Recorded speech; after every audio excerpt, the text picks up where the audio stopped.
Hello and welcome to another edition of NIU Weekly. It's week 7 already of the show this year. It's unbelievable. Terry Bonadonna with you. I am your host each and every week on NIU Weekly. I'm very excited because we have moved into the heart of October. It's a really exciting time in college athletics in general. Homecoming is coming up here at NIU. It's right in the heart of football season and the heart of the fall sports season. And now we're just a few weeks away from the winter sports as well. Basketball is right around the corner. We're going to be talking to Rodney Davis a little bit later on in the show. He, of course, has been covering NIU basketball for a long time, played for NIU years ago, and is now the chairman of the Hall of Fame committee. So we're going to be talking to him about the Hall of Fame. We'll be talking a little bit about basketball as well. The season is right around the corner. November 4th is the first game of the year. That'll be on the road.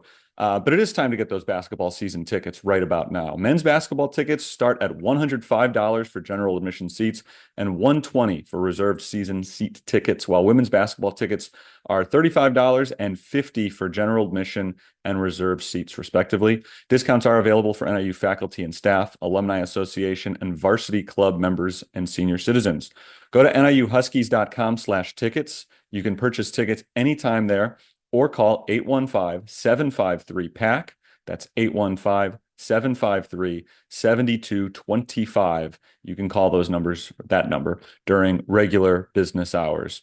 Next week is homecoming, so that's exciting. Again, we are going to talk with Rodney Davis about that a little bit later on in the show. It's the 117th homecoming here at NIU, and included in the homecoming ceremonies will be the induction of the Hall of Fame.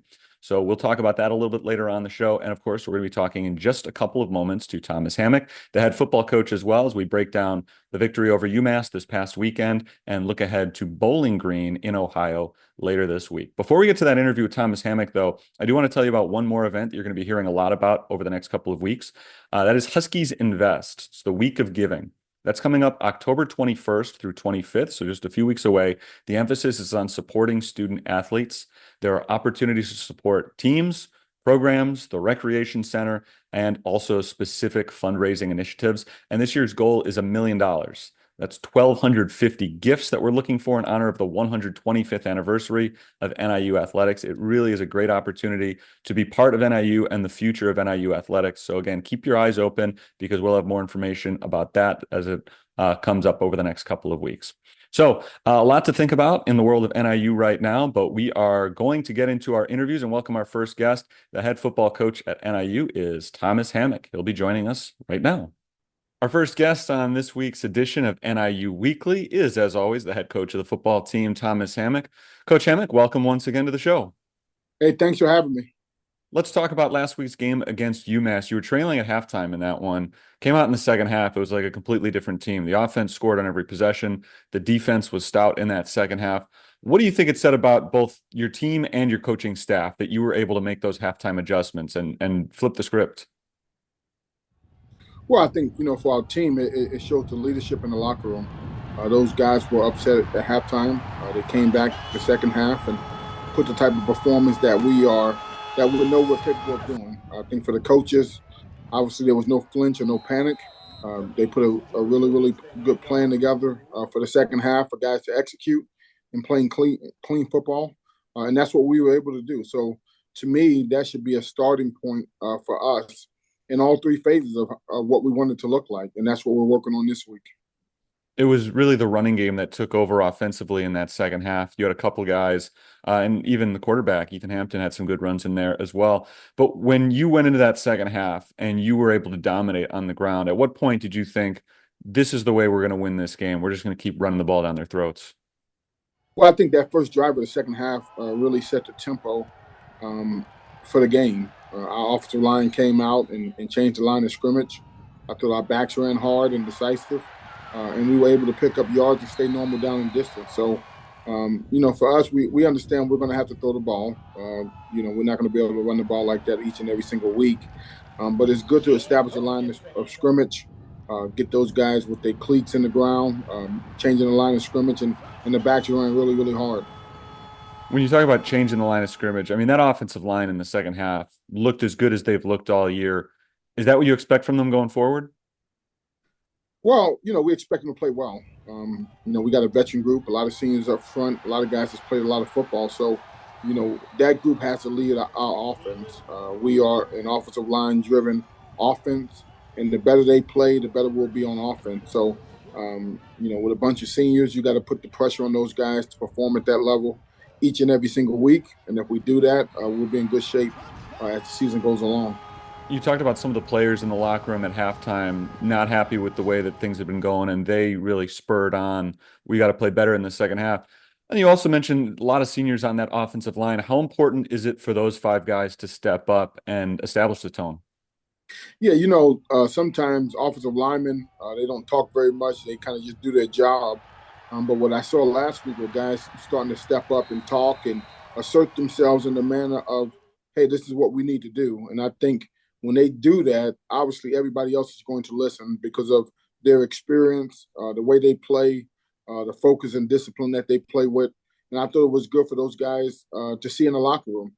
You had J.J. Lippy talking, Logan Shernitz, John Champ, Evan Buss. Those guys want to win, and they put a lot into it. And for them to start talking really changed the mood of the offense, and we were able to do some things offensively that looked really, really good last week. So obviously the offensive line played well, but we're talking about the running game. We can't ignore the running backs themselves. They were awesome on Saturday. And of course, we know that Ontario Brown's been good for a long time for this team. So, I mean, the way that he played in the first half was no surprise. But when he went out with that injury, Gavin Williams stepped up, Jalen Poe stepped up. How big was it to see those guys get their moment to shine and really shine? Yeah, no, we have complete confidence in those guys, and sometimes it's just about getting an opportunity. And what you saw were guys got their pads square, they ran physical, they broke tackles, they did the things from a running back perspective that you want to see. Yards after contact, they did a good job of falling forward after running. So, those guys did a great job, and we feel like we got some more guys that can do the same thing when given an opportunity. So, this week is obviously a new week. We got to go out there and prove ourselves, and I like where our players are at this time. Jalen Poe had a big game running, but he also had a big game in the return game, had that huge return on the kickoff. It just feels like the combination of wind and you've been facing a good run of kickers, there's haven't been that many opportunities to return kicks. But I think on Saturday we saw the kind of difference that can be made when you do get an opportunity. How happy were you to see what Jalen Poe was able to do there? Yeah, I mean, for him to have that type of return was great, but also it was great for the guys in front of him that was blocking. Guys had clean blocks, and when the ball broke, there were no pushing in the back or anything from a penalty standpoint to send our return back. And I thought guys handled themselves well in that moment, and we got to continue to do that on special teams because special teams can be a weapon. Obviously, that return changed the dynamics of the game and gave us a lot of positive momentum. And Saturday was kind of the first time in DeKalb this year that we've had a chance to see the wind be a big impact on the game. And that's going to happen down the stretch. It's the way it always happens when you get later in the season, the wind becomes an issue. And we kind of focused on that a lot in the kicking game. But it helps in the return game as well. You might get some more opportunities to return kicks if obviously the other team is kicking into the wind. Is that something you talk about at all? Yeah, no, we spent a lot of time talking about the win. Obviously, we know the stadium inside and out, so we know the direction of the wind, how can it affect the game, and then we plan accordingly. And so, it was interesting in that game. They chose to kick with the win in the third quarter, and then we were able to control the clock in the third quarter, and then have the win in the fourth quarter where we scored 21 points. So I think those things go into winning. We game plan it. We talk about it as a staff. We talk about it with our players so they can fully understand what's happening in the moment. Let's talk about the defense a little bit. The defense has been so good all year. It's really been the headliner of most games. In this one, the offense kind of stepped up a little bit, but the defense, the numbers overall weren't where they have been in other games, but they only gave up 7 points in the second half. They made the plays when they needed to make them. How big was that to see? In a week where they maybe weren't at their best, they still stepped up and made those plays, a couple of fourth down stops and some red zone stops. Yeah, I mean, football is a humbling game, and so you got to take the good with the bad sometime. But our defense has a lot of pride. They want to get better. I don't think it's a bad thing that they struggled last week because it gives you something to continue to work on and get better at. And I think obviously they held them to 20 points. If you hold an opponent to 20 points, you should have a great chance to win the game. So was proud that they were able to hold them to the points that they held them. And they just have to understand what the game is going to turn into if we are able to get the lead on offense. If we have a 2-touchdown lead, obviously the opponent becomes one-dimensional. So our guys on the edge got to go win. Our guys on the back end have to go win in the passing game. Let's talk about this week's game. Bowling Green is on the schedule for this week. It's a road game, a conference game, obviously. Bowling Green comes in with a 2-3 record, but it's a little bit misleading. They had some close losses at Texas A&M and at Penn State. What kind of challenges do you think they'll give you this week? Well, obviously, if you look at their schedule, they played a very similar schedule to what we played. They played Penn State and Texas A&M. We played Notre Dame and NC State. So I do think the record is misleading. This is a really, really good football team that's coached extremely well in all three phases. And we have a big challenger in front of us. Obviously, going to their stadium, I think it's a whiteout, which is fantastic. I hope it's a great crowd. I think, we embrace going on the road and playing football. So what a great opportunity we have this week. And like I told our players, we're looking up at every other team in the MAC. So we have to be able to get some positive momentum and do our best to put ourselves in an opportunity to win this game. The headliner for Bowling Green's offense this year has been their tight end, Harold Fannin, top 5 nationally in receiving yards. At least statistically, he would be the best individual offensive player that you've played against this year. What do you talk about when you look at what he brings to the table? Well, first of all, he's a dynamic player. Second of all, I'm so happy that he stayed at BG. I'm sure a bunch of other schools tried to, poach him and offer him different things. But for him to stay there and be committed to his teammates and that university makes me proud as a former MAC athlete. So, but he's a mismatch, and they're gonna find every which way to get him the ball. So we know we have a tremendous challenge. It's got to be all hands on deck to understand where he's at and what they're trying to do, and then obviously put our players in position to at least minimize the damage because he's going to make plays. We just can't allow him to create the 70, 80-yard type plays with run after the catch. This week will be the second MAC game of the season. You had Buffalo a few weeks ago, but this is the start of all MAC the rest of the way. Does the mentality change at all entering conference season? No, I mean, we're still fighting to play clean football. And I think that's important for our team. And we understand if we can play clean football, we become a tougher team to beat. So that's been a focus. That's been a mindset of putting guys in the right positions where they can excel. And I think we have to continue to do that as a staff, and our players have to continue to embrace, when you have an opportunity, make the most of it. Coach Thomas Hammock, I know we're all looking forward to a big one at BG this weekend. Thanks for joining me on NIU Weekly. Thank you, and go Huskies. Our next guest here on NIU Weekly is Rodney Davis. Rodney, of course, is a legend here at NIU, a Hall of Famer himself. He is now the chair of the NIU Athletics Hall of Fame Committee. Rodney, welcome to NIU Weekly. Well, thanks for having me on. I appreciate it, and looking forward to the discussion this morning. And Rodney, of course, you've been involved with NIU in a number of ways, not only as an athlete here, but of course, we're talking about the Hall of Fame committee as well. You also have stayed on with the university as an analyst for the basketball team, so you've got very close ties to this university. Yeah, it's been great to come back and just be a part of everything at NIU and athletics, and really try to encourage others to do the same. So, yeah, it's been about, I think this is my 12th or 13th season, men's basketball, and looking forward to that as well. And then as far as on the Hall of Fame committee, I've been on the committee 10 plus years as well. So, yeah, I've been busy with it, but again, I like to stay connected and, just stay involved with what's going on. How did you first get involved with the Hall of Fame committee?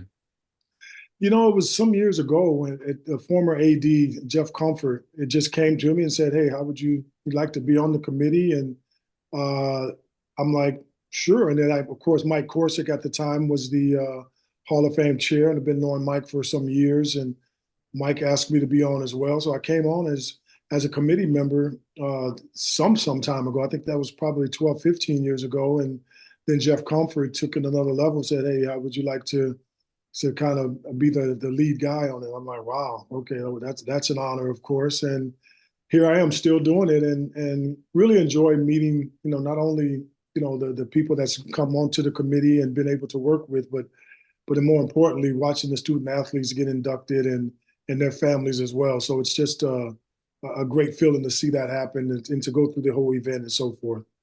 What's the process like in terms of bringing together a new Hall of Fame class? First of all, I guess, how do you bring in new people to the Hall of Fame committee? How many of you are there? How often do you meet to discuss this stuff? And then where do the ideas come from for who you're going to induct? Well, it's a very balanced, and we've got 10, 11 members. I think it's 10 members right now on the committee, and it ranges from administrators, former actual coaches, former players. Uh, so a little bit of well-rounded group. Some have been around for 30 plus years around the universities, while others haven't been around as long, but are true Husky fans. And so the process really is we pretty much meet year round, even in an induction year or not. Just really trying to gather information. So, for instance, this year here next week we'll have the big event, but we give ourselves a month or so, and then we're right into gathering information for 2026. So, and that process can take, we help open up nominees for like 4 or 5 months out of next year, at the end of next year, and then it goes into the whole gathering of information. And that's why it's great to have people on board that have a different, well-rounded perspective on athletics and NIU and so forth. So again, we meet maybe once or twice a quarter, especially when it's Hall of Fame year. But then after that, it's probably once a quarter, and then we kind of get after it in the last 2 or 3 months before actually selecting in the spring of the Hall of Fame induction year. And it's grueling, some drag out fights, some discussions, some heated discussions, but again, I think at the end of the day, we wind up getting a really good class that represents the unit, that has represented the university. And again, there's a ton of individuals that's kind of waiting in the wings to kind of get their name called. But again, it's just a process that we go through, and it's definitely something that, it's not easy to do. As some members came on early for the first time this past year, it's like, wow, this was really hard. And I'm like, it's tough to get the right individual in when you have so many good athletes, student athletes that have come through. But we take our time and do it right. And at the end of the day, I think we get the right class as well. So obviously it's a long process to put this all together. Next weekend is finally the Hall of Fame weekend. And after going through a couple of years of putting these classes together, how excited do you get to actually see them get inducted? It's really exciting. It really starts with the phone call. I have an opportunity to really call in each individual to give them the first heads up of, hey, you're going to be inducted into this year's Hall of Fame. And, just to have that initial conversation is really special because, a lot of them don't see it coming. Of course, there's a couple of names that, that we'll see this year that I know people were just a matter of time, but there's some that's been called that had no idea they were even, being, nominated. And so that's pretty special. And then to be able to meet those individuals, personally, as well as their families at the event. Yeah, it's just, it's priceless, and it's something that I really enjoy. Let's talk a little bit about this year's Hall of Fame class. Who are we inducting? Well, we've got 7 individuals. Former coach Pete Waite, legendary volleyball coach. We have Holly Riker. She's a women's gymnastics that was phenomenal gymnast. We have Kate McCullough, who was actually a women's volleyball. Again, gymnast, volleyball, track and field, Matt Burns. We have Jimmy Ward, football. Jordan Lynch, of course, another football, Heisman Trophy finalist. Everybody knows that name. And then Debbie Houston Hodges, who's a women's soccer player. So a rounded group of individuals that are well-deserving. And, again, I've had the pleasure to speak with all of these individuals, and they're so excited about it. And we're looking forward to seeing them kind of get their recognition next week. When you look at putting a class together, you mentioned Jordan Lynch, Heisman finalist. He's a guy who, like you mentioned before, some people, it's just a matter of time.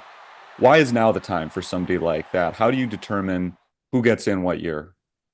Well, there's a criteria for, you have to be at least 10 years removed as a student athlete. And Jordan and Jimmy Ward, both All-Americans, of course, and are 10 years removed. So those are first-time ballot Hall of Famers. And it's almost a no-brainer, kind of, so to speak. So, but for others that were, and to be honest, some of these individuals have been overlooked too. Sometimes that happens. You have so many, and they're kind of, they're in this pool, and they continuously be in this pool for X amount of years, but it just becomes a dogfight on who gets in, and so what we do in the process, we have that discussion, we have those votes.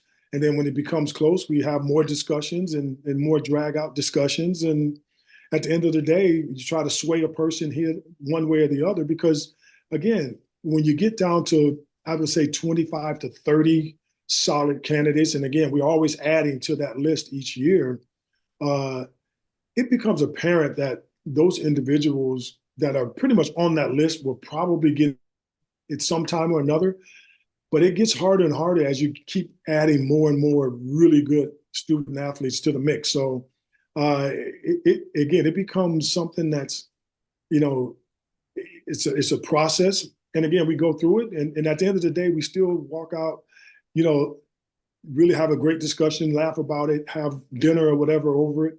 And then everybody's pretty pleased with what we've come up with. Let's talk about the event itself. When is it? Where is it? Who's going to be there? How can people attend? It's going to be in the Home Student Center, the ballroom, on next Friday, the 18th. The actual event is at 7 p.m., but there's a cocktail hour. Really starts at 5. So between 5 and 7, you have a chance to kind of meet and greet and kind of smooze a little bit, eat a little hors d'oeuvres and so forth. And then the actual event starts at 7 p.m. And, you can really just go on to NIU Husky .com to find out more information on how to be a part. But it's free to the public. We want to get all Husky Nation out to really see some of these former student athletes really get their flowers and be able to celebrate them. But it's going to be a big event that Friday night. And then again, it spills over into homecoming weekend, with it being Saturday morning. There's an induction ceremony, kind of a presentation ceremony that's going to take place at the Convocation Center in the morning, 10 a.m. at the Convocation Center, where we'll do the unveiling of the actual plaques that we have that's going to go on the wall and so forth. So there'll be a little breakfast there. Then we'll have a celebration, of course, for the halftime of the football game. And then let me back up too. There'll actually be a little bit of something on a Thursday night where they have an actual parade. They'll be a part of the parade as well. There'll be some individuals are part of the parade at 6 p.m. Downtown DeKalb. So Thursday, Friday, Saturday, there's going to be festivities going on, and we're looking forward to meeting and seeing a lot of people out those particular days. So parade on Thursday, Friday's the induction ceremony, Saturday, the ceremony at the Convocation Center, and then at the football game as well. So there are a lot of opportunities for people to see these Hall of Fame inductees. Yeah, no doubt about it. And I like that. I know everybody can't make everything, but if you can pick 1 or 2 or 3 things that you can be a part of, and I'd say, definitely come out, support, be a part of Husky Nation as things are moving forward. And, we look forward to meeting and seeing everybody out there on this weekend. Well, I know everybody around NIU is very excited about this Hall of Fame, but before you go, I want to talk about something else that everybody's getting excited about, because we are less than a month away from basketball season. Of course, we mentioned at the beginning of this segment that you have been an analyst for this basketball team for a long time. November 4th is the first game of the season. So as we look into this upcoming basketball season, what are you getting excited about Rashawn Burno's team this year? What I've been able to see so far, and I saw them a little bit here over the summer, and we'll get up there probably this week or next to see them a little bit more. And I saw them a couple of different times already, and a lot of new faces. I mean, with the whole transfer portal and the way things are right now, it's hard to keep a really solid nucleus of players. Although he's kept, I think, 4 or 5 from last year's squad, but he's really got some good additions from what I've been able to see.